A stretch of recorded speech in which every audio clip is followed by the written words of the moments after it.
Grr, arg. Hi, guys, and welcome to the Mixtape Podcast, a podcast where we try to review movies from a screenwriter's perspective. We try to dissect them, Act 1, Act 2, Act 3, all that screenplay stuff, in order to give you a broader perspective of how a movie works from a screenwriter's perspective. I will be your host. My name is Dean Stark, and I am joined by my co host, Marcelo Inostroza. And this week, we are doing John Carpenter's Ghosts of Mars, released in 2001, directed by clearly John Carpenter, written by John Carpenter and Larry Sulkis. This movie is interesting. I actually love it because it's so bad it's actually good. That's why I like it. This movie should not be taken seriously, and I know that a lot of people actually love this movie, not because it's Oscar worthy. It's fun. It's silly. It's campy. It's just bad, but it's good. And I absolutely love this movie, which is why I picked it. If you don't know the premise of Ghosts of Mars, this is what it is. In 2176, a Martian police unit is sent to pick up a highly dangerous criminal at a remote mining post. So the opening scene, Mars 2176 AD, and there is a voiceover, and we've got a Mars on the screen. And it says, for weeks, rumors have spread across Mars, from outposts to settlements, from town to town. Something that had been buried for centuries has just been uncovered. And as this mysterious force moves across the southern valley, it leaves behind only silence and death. And on the screen, we've got words. It says, Mars 2176 AD, terraforming 84% complete, Earth-like atmosphere, population 640,000 colonists, Earth law enforced by Mars police force. So that, I like it because it's exposition, but it's kind of exposition that we need to know. It's quick, it's over within, 30 seconds. And then we see a train on Mars. So the whole movie takes place on Mars. So we're not on Earth at all, because I don't want to keep saying we're on Mars the whole movie. A train is on autopilot and it shows up at an outpost with only one person aboard, handcuffed. This is Officer Melanie Ballard, and she is played by Natasha Henstridge. She's called to a tribunal to tell people what happened at the remote mining outpost at Shining Canyon. So, and the whole story is basically told in flashbacks. She's telling her story about what happened and how everyone fucking died and how she was the only survivor and all that. So, what did you think about the opening exposition, the introduction to Melanie, and how the movie is set up by going back and going back into flashbacks as to what happened? What do you think about that? I really like the structure of how this movie is set up. I really think it was smart by John Carpenter and his co-writer to put the opening voiceover in the film to basically tell the audience the key points of the story that they need to tell, and then to sort of get that out of the way, and then to start the movie in earnest outright. And I really, really like the fact that this is John Carpenter truly doing a movie in space, because I've known John Carpenter as a horror guy, but I've never seen him really try to do a science fiction film. So this was a breath of fresh air for me because I had never seen this movie before. I just found it delightfully ridiculous in all the best kind of ways. The movie is delightfully ridiculous. Also, I love the framing device of this movie, that it's told from back to front. I really, really love that. So the first official scene, it's in, obviously this whole thing is a flashback until we get to the end of the movie. Melanie and her team are on the train that we just saw to an outpost, and the first thing she does is she pops a pill. Now we never really know what the pill is, but it gets her high. Look, there are a lot of issues with this because we're talking about it from a screenwriter's perspective. I find there's a lot of issues with this, but it's a fun movie, but I am going to bring them up because, again, we're doing it from a screenwriter's perspective. She pops a pill. We don't know what the pill is. We know it gets her high. We don't know why she takes it. There's no real backstory. And the only reason they've put it into the movie is because it comes back at the end. So it's, what do you call that? What do you call that? MacGuffin? Is that what you call it? No, that's not a MacGuffin. That is John Carpenter dropping a hat on the ground that he's going to pick up later. But it's not a MacGuffin. The pill has no meaning. Like, they only used it to No, do but the one thing in the movie. yeah, yeah, but to me, a MacGuffin is a storytelling device that is critical to the plot, and I feel that that her habit was a hat on the ground that was used that was used later on in the film to get her out of a serious situation, but it wasn't big enough for Right. me to say it was a true MacGuffin. Right, right, right. So yeah, like I said, we're not sure what the pill is. There's no backstory. We don't know why she takes it, and we learn that her and her team are picking up a convicted felon from Shining Canyon Jail, and the team arrives and they step off the train. I love the set design. How cool is it? Because everything's got a red tinge to it, right? He must have put some fucking red filter over it or color. What do you call it? The post production? They step off the train and it's really cool. Like it looks like what Mars would kind of look like. So they step off the train and there's no one. It's empty. And one of them says like, "Aren't there supposed to be? Isn't this a mining colony? Shouldn't there like be fucking people everywhere?" So that's the first tip that something is not right. We meet Sergeant Jericho, which is actually played by Jason Statham in one of his first roles, and he's got hair. So if you want to see Jason Statham with hair, watch this movie. It's not much hair, but he's got hair. I hate his character because he's just a slime ball. The whole movie, all he does is try to hit on Melanie. He's an idiot. It was really odd to see Jason Statham with hair, but I will agree with you that his character is really useless because to go a little bit further on what Dean just said, that motherfucker is a horny motherfucker, and that's all he is. That's all his character description. That's it. It's a pretty shit character. Like he's really fucking like one dimensional. Really, I mean, he serves no real purpose. We follow Melanie and Jericho, and they enter one of the buildings, and there's fucking no one around. And it's like, okay, so that's number two. There's no one outside, okay, but there's no one in the buildings either. So they enter another building, and there's blood splattered everywhere on the walls, and there's like a severed arm, and you're like, okay, we don't know what happened, but something is definitely wrong. There's nobody, there's blood everywhere, there's a severed arm, and then we switch and we follow Commander Helena, Kincaid, and Desconzo into another building, and there's like bodies hanging upside down like everywhere from the ceiling, and everyone they think everybody is dead, and now they're going to try and work out what it is. But I thought that was a great first scene. You see the colony, you see Mars, there's no one, which makes things ominous. You know that everybody's dead, and now the entire movie, or at least the first part, is trying to figure out what the fuck happened here. So I think it's a great setup to push the story forward. It was a wonderful setup by John Carpenter and his co-writer, and I also really love how John Carpenter directed these various shots of building up the tension as we see our main characters go through the buildings. And I really love the scene in particular where they walk into that one building and they see the people hanging upside down. I think that's really, really cool. I also would like to give a big shout out to the prosthetics in this film. The severed Mm, arm that they find on the ground is yeah. really, really cool. And later, with some characters that we're going to meet, I thought the prosthetic work was really spot on, top notch. Yeah, I absolutely agree. So now the team enters the jail because that's why they're there. They're there to pick up the criminal guy. So they go to the jail and they meet a character named Whitlock, and who says that she is a science officer. And then she says this is the only safe place, which is interesting because they don't even really ask why she thinks that, but we realize later on she's like an exposition Yeah, character. but yeah, but is it ever truly stated how Whitlock knows that there's some sus things going on Mars? Yeah. Yeah. At the end. Okay, That with the okay, whole story, why it's happening, she knows about it. Like, yeah, we'll get to that. Yeah. okay, okay. I must have.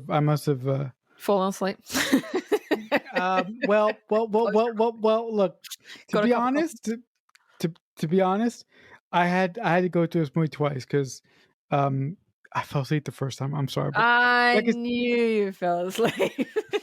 the, How dare you the, fall sec, asleep? How dare the you? second time I did, but the first time I Oh couldn't. my god. That I must be for really a long riveting. It's been a long day. Oh my god, that's funny. That's funny. So they see Williams, which is the prisoner they're sent to pick up, and it's played by the rapper Ice Cube. He's sitting in a cell, and they try to talk to him, and he doesn't talk, and then they kind of leave him there for now. So it's a scene where we have to meet Whitlock because she has pertinent story information later, and we meet Williams, but obviously they can't let him out yet because they don't know what the fuck is going on. And then they find a woman who's locked herself in a cupboard, and she's a young woman, and she works at the she's a colonist, and they try to talk to her, and she doesn't respond at all, and she seems high because she keeps looking at her hands like really fascinated, and her eyes are kind of bugging out. And then John Carpenter does this really cool thing where we see through her eyes, and it's not something that's normal vision, and he's done that. It's kind of like seeing through the predator eyes. If you guys have seen Predator, it's not predator vision. It's not human vision. So that suggests, without actually saying it, that suggests that something has taken over her. And I really like that aspect. I like how he did that because there's a lot of things that he doesn't specifically say until much later. He builds it up, like he builds the tension up, and so you kind of go, "What's going on here?" So yeah, I really really enjoyed that aspect. I really love the visual cue that John Carpenter chose to show how someone is possibly infected by this thing that's happening on Mars, because when he shows it, it's almost like seeing the individual go through a fever dream. And and in certain instances, when we in certain instances throughout this movie, when we come across an infected person, they can't speak in proper sentences. So it's almost like they're suffering from like aphasia or something. And the other thing that's really really cool, with some of them, you actually can hear their heartbeat, and their heartbeat like is really intense, and it's going much faster than it normally should. So I really like the visual aspect of how John Carpenter went about showing that to the audience. So Melanie and the commander decide to go outside just so maybe they can fucking see what's going on because they're still trying to work out what the fuck's happening. So they go outside and they come across a man who's locked himself in a truck, and they can hardly hear him. It's like fucking soundproof in there. And he's holding a knife, and they're trying to get the truck open, and you see what he's saying. Like you can't hear him, but he's saying, because we go into the truck, don't open the truck, you'll let it out. It's in me. And then you're like, huh? So he's building it up. He's like, what's in you? What are you going to let out? What is going on? And then he just slits his own throat. And you're like, what? Wow. So they do a quick dash to get Williams because they're like, something is not right here. And their plan is to get Williams, get the train, because the train has left, but it's coming back. Get him on the train and get the fuck out of there because they're not really equipped to deal with that. But I thought that again, that was interesting, pushing the story forward. Okay, because this is someone that has coherence. It's the only person that you're going to meet that actually has coherence. So he's actually saying, don't let it out, because he's not completely taken over yet. But yeah, I like that scene. That was a good scene. Yeah, John Carpenter and his co-writer are really, really, really masterfully dropping hats on the ground, hinting to the audience as to what could be happening here, or hinting to the audience the bigger story that will unfold throughout the course of the movie. And I really, really love the way that they're doing that. Coming across a infected person that still has coherence is kind of a writer's convenience, but I will give John Carpenter that, because I think he needed one individual that was infected to speak normally to sort of freak out our main characters a little bit more before giving them major answers later on. The one thing that I will say about that scene that I found a little bit sus, when he cuts his neck, do you realize that the prosthetic stops like halfway, and No, he just cuts the side of his neck, no, I didn't and he see that. doesn't and he doesn't cut his entire throat. It's almost like John Carpenter and the prop team ran out of money. I did not notice that. Next time I watch it, I'm going to look closely at that. But no, I didn't notice. So Williams has escaped from the jail, and the team are searching for him.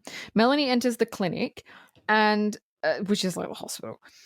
There's a few people in there acting like the woman that they found high, fascinated with their hands, and not. There's like cuts all over them, and they're not responding, and they're just insane. It looks like they've just fucking gone insane. One of the people tries to attack Melanie because they don't talk. They're just like fucking cavemen, like they're just primal instincts, basically. They try to attack Melanie, and what's his name? William comes out and saves her, and then someone tries to attack Williams, and then she shoots the insane person that's attacking Williams, and she goes down. She's dead. Bye. And they leave the building. But as they leave the building, John Carpenter does this really cool shot where the woman, the insane woman that Melanie just shot saving Williams, he does this thing where we see something come out of the dead body and float and is following Melanie and Williams until they shut the door and leave. And so again, he's not telling us, he's showing us that there is an entity in people, and when the body dies, the entity leaves and try and finds a new host. So again, it was showing, it was not telling, and I thought that was great. I love directors like John Carpenter because directors like John Carpenter and Wes Craven, RIP, are old school. They know that the proper way to tell a story in a compelling way is to show the audience, don't tell the audience. So when John Carpenter had that zombie woman that Melanie just shot stand back up and that thing come out of her mouth, like Dean just said, that is further pushing the story forward, and it's giving you exposition. It's giving you exposition in an entertaining way, and it's giving you exposition that will later be explained. So I really like John Carpenter and his co-writer has spent a large part of the early part of this film dropping so many hats on the ground that they're going to pick up later on in interesting and unique ways. I think that the way that they have plotted out this mystery is really, really compelling. Yeah, it's interesting. The way that they've constructed the story is good. I think personally the dialogue in this movie is not good. I think it falls flat. And it's interesting because John Carpenter is, I would think, usually a really good writer, but did you notice that the dialogue was just, it was just kind of, I don't, maybe that was on purpose, but it was just Yeah, not good yeah, for any of the yeah, characters. It wasn't good. yeah. No, I did pick up on the dialogue being lackluster, and like you, I'm not used to John Carpenter skipping out on shitty dialogue, but it's my belief that he was trying to make a type of movie and he was trying to bring a type of feel to it. So if I'm right, I believe that some of the cheesy dialogue and some of the dialogue that didn't work in this movie was somewhat intentional because Right. he was trying to create a feeling, and his co-writer was trying to create a feeling. So in effort of them trying to do that, they sort of sacrificed the dialogue portion of this movie. So the next scene is kind of short, and Williams tells Melanie that he didn't kill anyone because he's up for murder charges. And the murder charges are they think that he strung a bunch of people up, just like in the previous scene on another outpost. And he's saying that he didn't kill anyone. Like he's a criminal, but he's not a killer. He said, what happened was I was changing trains and I walked into a building and found all the dead bodies hanging and then was picked up straight away. And because I was the only one alive, they just decided to charge me for the murders, which is not fucking legit. That's not legit. But that's that short scene. I thought it was good because it was like, before you thought, oh, he's a serial killer, he kills people. But now that he said, no, I don't kill people, it kind of makes him a little bit more likable. What do you reckon? I really like how early on in the film they sort of build up his mystique. The first moment when Melanie meets Ice Cube, she comes out of the room where he is, and she meets up with Jason Statham. And I really like that in that moment, Jason Statham builds up the mystery of who this guy is. Mm. And I really like that we are led to believe that he's supposed to be the villain of the piece, but later on we find out that He was just a guy in the wrong place at the wrong time. So I really like the way how John Carpenter and his co-writer led the audience to believe one thing, but as the movie went along, they revealed it to be something else entirely. Yes. This scene is actually what pushes the story forward. Jericho, Jason Statham, he spots someone running up like a small hill carrying a severed head. And he was like, huh? So he goes to investigate. And at the top, there are spikes that have been put in the dirt and there are heads on them. And you're just like, what? And this woman gets on her knees and she puts the head that she has on a spike and she's yelling and she's screaming and she's one of them. She's one of the insane people. And Jericho is like, what? And he goes up and she's run down the hill and it's Commander Helena. It's her head. This is interesting because we only saw Commander Helena in a few scenes, and this was, I don't know about you, it was kind of jarring because it's like, oh, when did that happen? Was there like a cut scene, or was John Carpenter doing that on purpose to be like, you know what, I'm going to kill anyone I want and you're not going to know about it, and it's just going to be like, boom, dead. Do you think that that's what he I was going for? No, I found that scene very confusing because I thought I fell asleep again. Did I miss something? Uh-huh. Yeah, no, Yeah, no, I get you. no.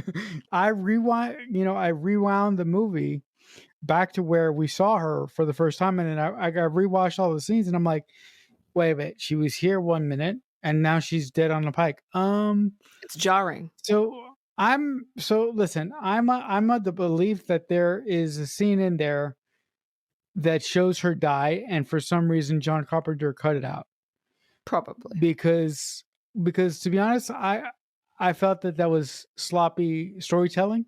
Yeah. Even Yeah. look. Even if John and his co-writer wanted to do that intentionally, that's just sloppy to me.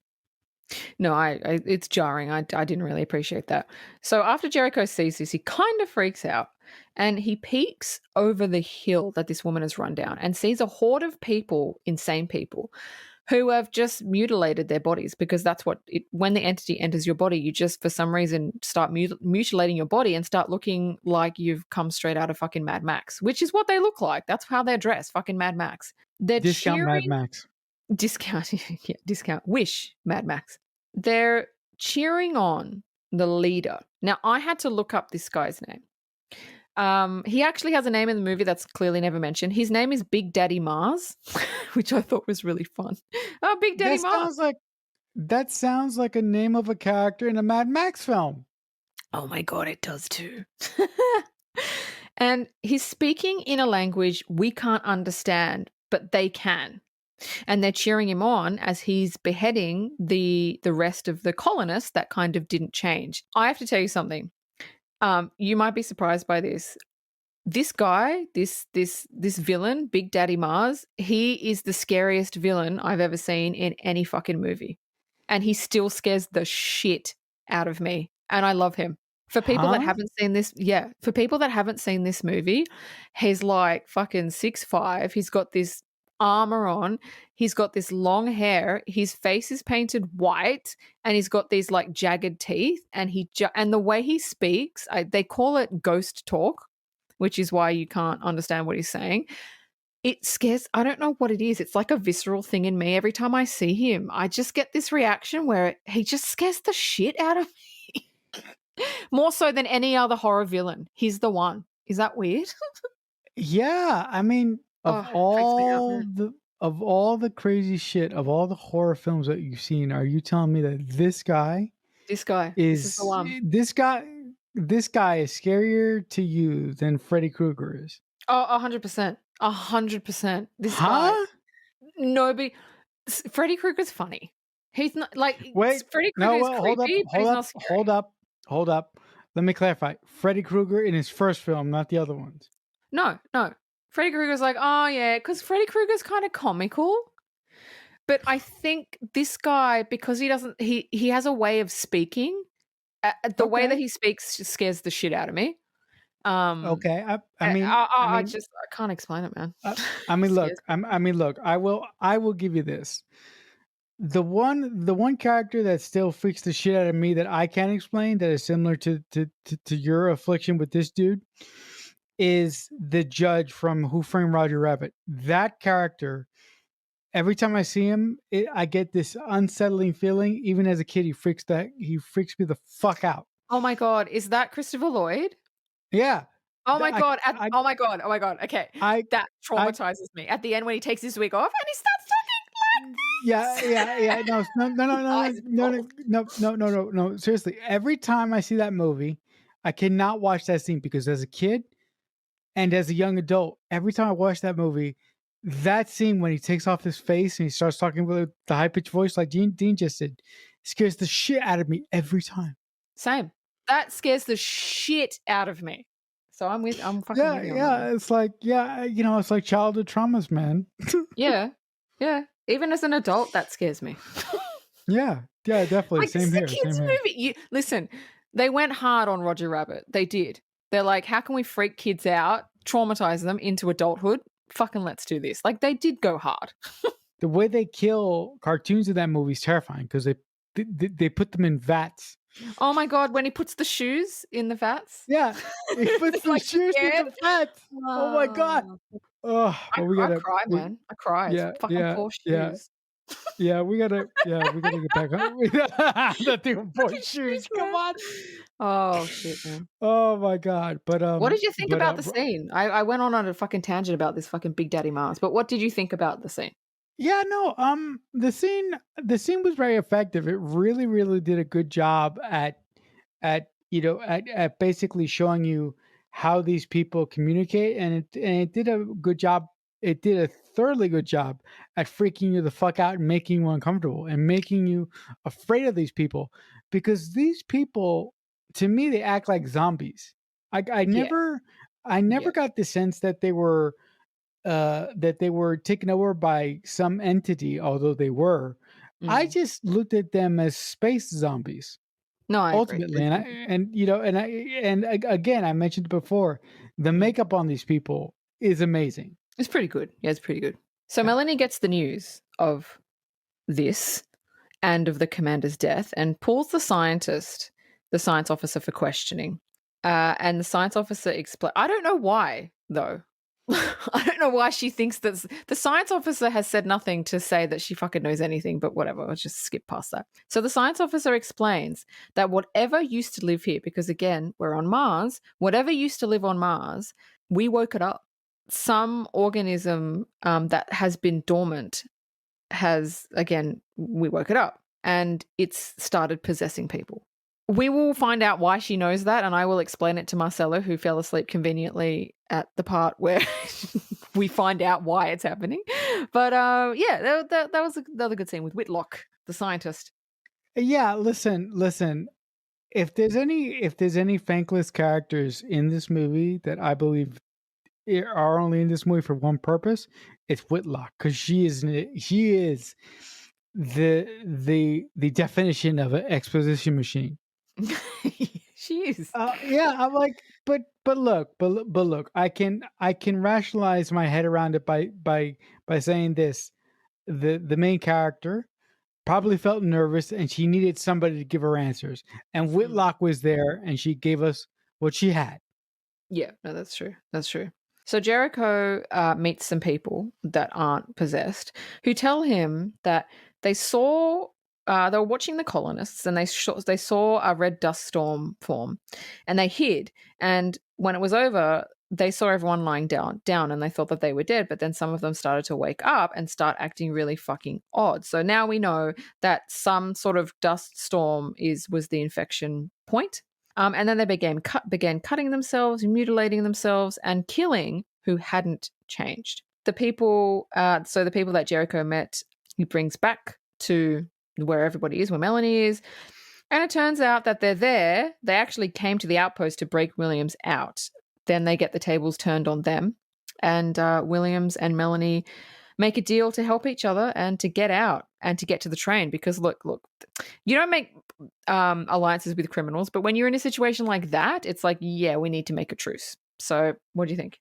Yeah, it was a really good scene, and again, like I said before, this movie or piece of this movie was basically about these space cops going to get this criminal who had his cred built up halfway throughout the film by Jason Statham. But like Dean just said, in a situation of life and death, where it's either you align yourself with the criminal or you give yourself up to the mercy of these space zombies. What do? Align yourself with the criminal and try to survive. So it's a really effective scene, and also I like the scene where Jason Statham meets up with columnists who haven't been infected, and they basically tell him what happened, and they tell him about the cloud, and you see all that stuff. So I Mm. really like it. Again, the storytelling in this movie is really really good, but again, the dialogue isn't the best. Agreed. So the gang grab as much ammunition and weapons as they can before they start heading out because they need to head for the train. Now, it's interesting because before they leave, there's cameras, there's security cameras, so they can see outside if their path is clear and all that. And I'm bringing that up because I'll circle back around for that one. And as they head to the train, because Melanie says, okay, the train should be here, they head to the train and they start getting attacked. It's actually a really cool scene where they exit the jail and they're walking in between the buildings to the train, and all the colonists that have been taken over are standing on top of the buildings, and it's just a really cool shot. And it's just like, oh, they're not doing anything yet, but they're just watching them. And they get there and the train isn't there, and Melanie's like, the train should be here. It's not there. My question is, if they had cameras, wouldn't they have a camera to see if the train is there or not? Yes, that's right. Cool. They would have. I think. Cool. I think that was a. I think that was a brain fart by John Carpenter and his co-writer of this film. But also, I really love the shot of seeing all the infected colonists on top of the buildings, just standing there. It's really fucking creepy, and it's really fucking unsettling. It's totally unsettling. So they're standing there and they're like, okay, well, we don't know where the train is. We don't know how long we're going to be here. And the colonists are getting closer. So what do? And then Williams decides to go in fucking guns blazing until the train arrives. And so they all follow suit. And they basically shoot as many as they can. There's a massive fight that ensues. But the thing is, by them killing the people, it only releases the entities. So it's worse, because then they could get affected. So they end up retreating because they're just so overwhelmed by these people. So what do you think about the fight sequence? Look, the fight choreography to me was not great. It was okay, but it's not great. Yeah, the action sequence or the fight sequences in this movie were good. That one scene that Dean just mentioned, I had a couple of questions. How the fuck did they not run out of ammunition? Because they stocked up they kept, beforehand, I think. yeah, but they kept shooting, and while they kept shooting, you never saw one of the characters, to my recollection, reload. And I'm like, this is not possible. I didn't even Like, notice that shit. you have to reload, and like they never reloaded. And if you notice, as they were going backwards, if I'm thinking of this, if I'm thinking of the scene that you talked about, they kept saying that we're running out of ammo. They're running out of ammo, and as they kept going backwards into the next room, other people would stand in front of them and take over, and then the people behind them would move up and take over for those people, and then those people that said they were running out of ammo all of a sudden had more bullets. So I'm like, where the fuck did that come from? Nowhere. That's where it came from. Fucking nowhere. Yeah. I mean, that was a little bit sus to me, to be honest. But again, John Carpenter and his co-writer are doing the best to push the story forward. But I do think that this movie does have a problem of putting its characters in a situation where they try and put their characters in a no-win situation, but the way that they get them out of that no-win situation is kind of ridiculous to me at the end of the day. Yeah. I mean, it is. The whole movie's ridiculous. No. But here's the thing: if you purposely put your characters up against the wall, you really need to think of a creative way to get them out of the corner. Yes. And John and his co-writer didn't do that. That's all I'll say about that. Yes. Okay, so this is the part where you fell asleep. So listen up, because this is where it all comes together. Okay, so, I'm listening. Ready? Intently, okay, cool. I'm listening. Okay, cool. So Whitlock starts telling Melanie that she was there when they were mining at an outpost, a different outpost. when an explosion happened and it uncovered a hidden entrance that had been there for hundreds of thousands of years. Whitlock and her team enter because she's a science officer. She wanted to see what was going on. They enter and they walk down this like long. It looks like an entrance to like a pyramid.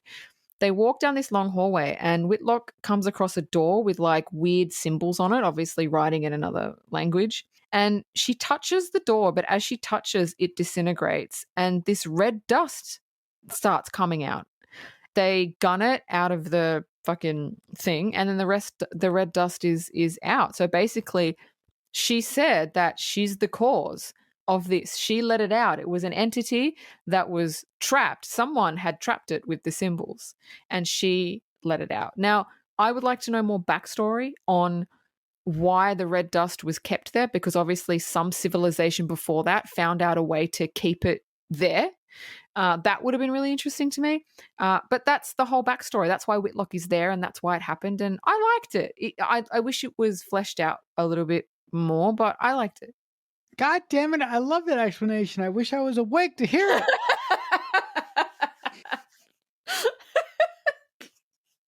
Yeah, it was a good scene too. That was good. Yeah. That was really good. I know. Look. And like you, I would have really loved some more explanation to find out how the individuals actually ended up trapping the entity in the pyramid, basically, and why they had it in the first place. Did those ancient beings use the entity against their enemies for some reason? Mm. Was it like an ancient war that we didn't know about? Exactly. That's a good story. So this is such a stupid scene. John, what the fuck, dude? Like, what the actual fuck? So Jericho comes out and he says, "Hey, Melanie, I want to show you something." She's like, "What?" And he goes, "So in this room, there's a back door and this and this and this and this, and we can get out." And she's like, "Okay, yeah, I already know that. What's your point?" And then he's like, "Oh, it's really cozy, isn't it?" And I'm like, "What?" And she goes, "Oh my God, you brought me here to seduce me?" And she's just so off put. She's appalled. But then she says, "Okay," within 2 seconds, and then starts kissing him. And I'm like, when I first saw this movie, I was like, oh, she's going to totally kick him in the nuts and like fucking walk out of the room. And she it's legit. And I'm like, girl, really? And then they hear a gunshot, which fucking stops everything, and they rush out. And one of the team, and this is even more ridiculous, one of the team, because they're still in the jail, for no reason, kills an insane person that's behind bars. So he's not actually doing anything. He's just behind bars. She kills him and says, oh, fuck him. But he wasn't actually attacking anyone or doing anything. The reason John did that is because he needed the entity to come out in order to go into Melanie, which is what happened. But these two scenes put together are absurd. All right. The fact that Melanie did not kick Jason Statham in his fucking nuts was absolutely ridiculous. I'm like, John, what are you doing? Ugh. But in all fairness, all great writers have bad scenes in their good movies. Yeah. Bad days. And I will chalk it up that these two scenes are the moment in the script where John and his co-writer lost their brains for like half a page, maybe, because it just doesn't make sense. I understand the second scene more than I do the first one, because the second scene, John needed something to happen, and what do we call that, folks? Writer's convenience. Yeah, writer's convenience. But it's so That's obvious, though. So fucking obvious. It is. John and his co-writer needed it to happen, so he did it. Yeah, that's true. That's true. So the entity's gone into Melanie, and okay, so it goes into Melanie. They drag Melanie outside, and Jericho gives her one of her pills that we saw her take at the start. He just puts it in her mouth and says, "This will mess with anything in there." How? Like, how the fuck would you know that? again, it's my feeling that this is not a MacGuffin, because a MacGuffin really is a key part of the story. But I do feel that the reason that Jericho knows this is because in his heart of hearts, the reason why he keeps macking on Melanie is because he truly believes that she is a weak-minded will person. And the reason that he possibly came to the conclusion is because she's a fucking junkie. Why would a pill mess with an entity at all? Maybe when the entity takes over individuals, the entity is not used to a foreign substance coming into the body at the second that they jump into that specific body. So maybe the pills interacting with the entity while they're inside of someone fucks them up or agitates them in some way. Yeah, could be, could be. I'm reaching. I acknowledge that. I'm reaching. I'll take it because I have no other I'm explanation. digging. I'll take the dig. So Melanie's body fights it off. You can tell she's fighting it off, and then it exits through her mouth. This is what I find interesting. Melanie, they've just dumped her outside the complex. Why would they leave her outside? Why wouldn't they put her in a cell? If they think that this pill is going to fight off what they want to fight off, why don't they just lock her in the cell? Why put her outside? What is the point? Because if they put her outside, if something gets out, at least they won't be near it. If they put her in a cell, they would have to be in the same room that Melanie is in. If that thing gets out, it's a high possibility that thing is going to jump into one of them. So so they're thinking, okay, let's put her in the fucking street, and if the thing comes out, it won't be anywhere near us. But it would only come out if they killed her. Right. Right. But do they know that? Yeah. Okay. Then wait a minute. That doesn't make sense. Why didn't they put her in the cell then? I don't know. You know why? Because John Carpenter wanted to do a really cool scene of Melanie fighting off one guy, but hand-to-hand combat, and then making his weapon into attaching a rope and then throwing it over the fucking wall of the building that they're in, and then wall climbing, and then it was a really cool scene. That's what he wanted. He just wanted a cool scene with Melanie doing cool shit. Okay, then. So I'll say it again, folks. Ready? Writer's convenience. I need a button. I need a button. I'm gonna make an audio clip of me saying writer's convenience instead of me saying it every time. Oh my god, I want to do that too. That'd be so funny. Just play it into the microphone. So she gets back in the complex and she tells the others, like, I'm fine, nothing's wrong, like I expelled it, right? And she said, I've had a glimpse into the entity's mind, and they won't rest short of the destruction of an invading species. And that would be them. So they're not going to stop, basically. That's a cool scene to basically tell them that these entities are suicidal and they basically have no choice but to run and keep Yeah, on exactly. running until they get back to some sort of safety. So the insane ones is what I'll call them. The insane ones break into the building, and there's a huge fight that ensues. And the scariest person I've ever seen, Big Daddy Mars, he gets torched, which makes him look even more terrifying because half of his face is now burnt. But he isn't dead because Big Daddy Mars. He's just even more fucking pissed off. So we see the train arrive finally, and they all run to a truck, get in the truck, and headed for the train, and then they jump on the train. And as the train leaves, Melanie leaves the outpost. Melanie actually says, we have to go back. Otherwise, they're going to keep coming. They need to destroy them. So Melanie comes up with a plan to blow up the nuclear plant. But it's so stupid because it will destroy the bodies, but all you'll be doing is letting the entities out to infect whoever they want. So, you know what? You have a character that's a science officer. Let her do science shit, right? Let her do something that either stops the entity from leaving the body or something like morphine, where you fucking spray the entity when it leaves the body and it fucking dies. Like, do you know what I mean? Use the smart characters to come up with the thing, because killing the bodies is the worst thing you could do. Yeah, here's an idea. When you had the scientist say that she is basically responsible for the entity getting on in the first place, in that scene where she's explaining it, have her find a book in the tomb, and in the book, it basically tells you how to deal with these people, and then you could plant that as a hat in the ground, and then you would come back to this scene, and you would give the scientist character a way to try and find a solution to keep these people at bay, because Deanie is completely right. And I said it while I was watching the film because at this point I woke up.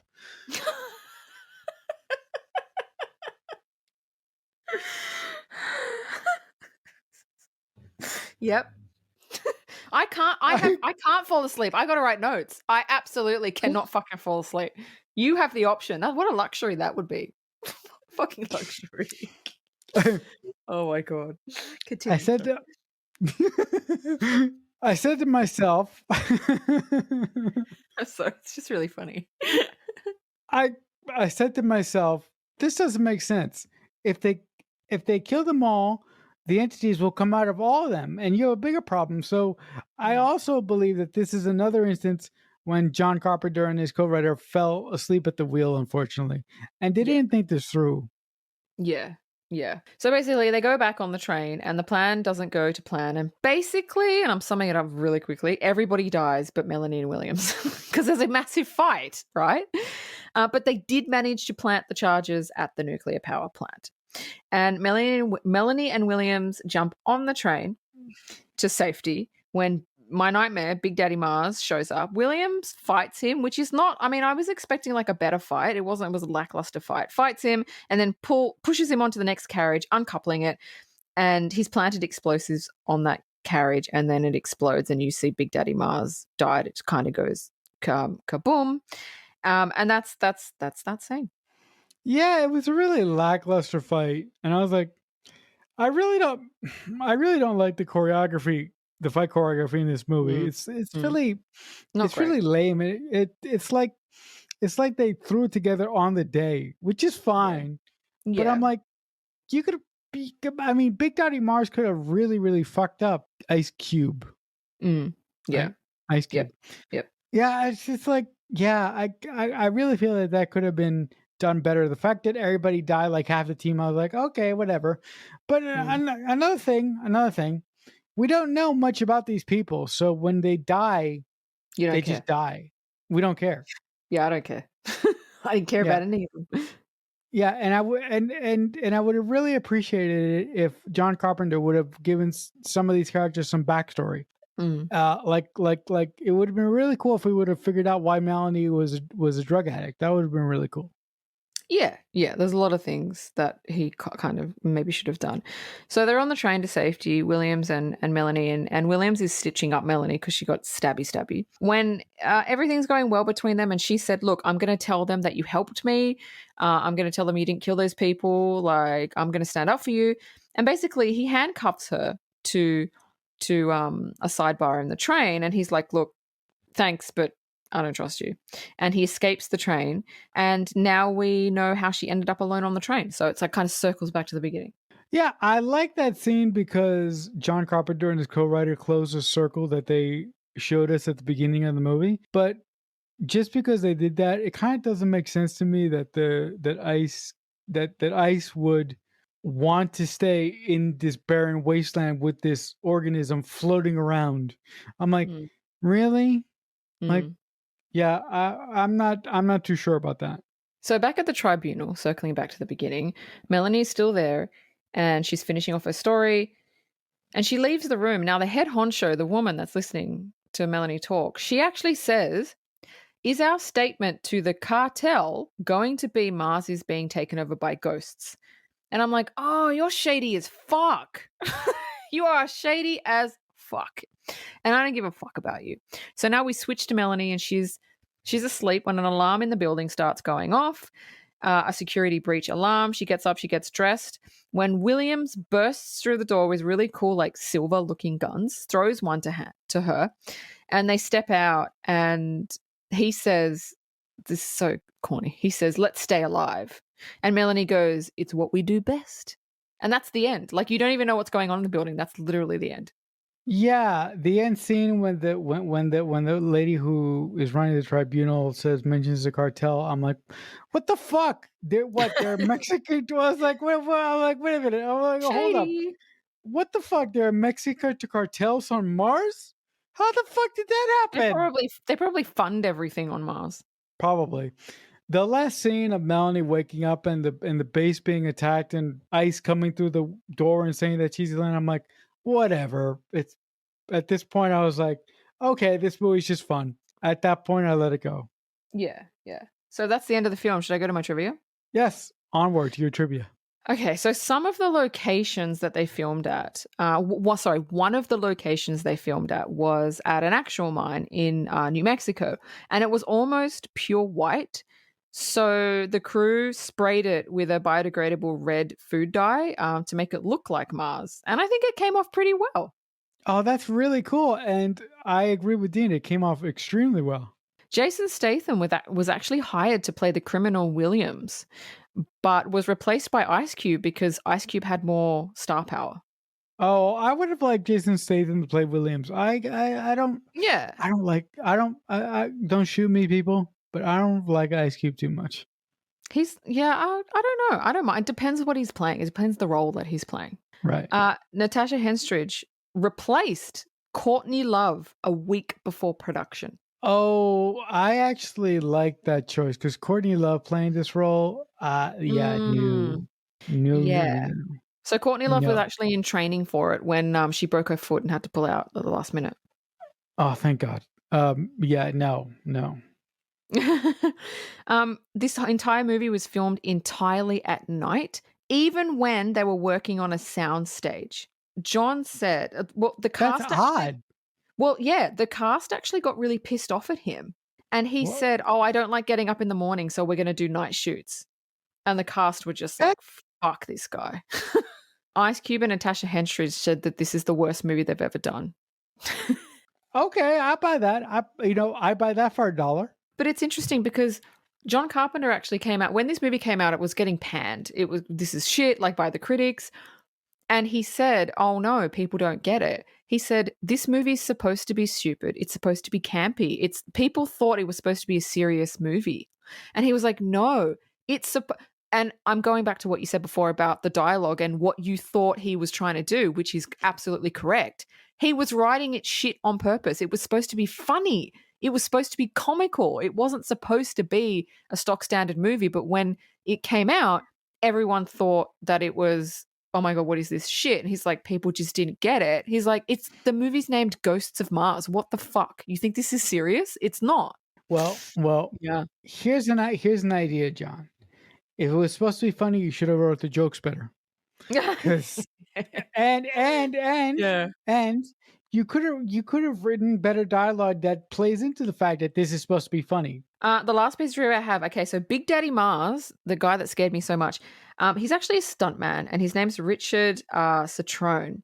He is an amazing stuntman.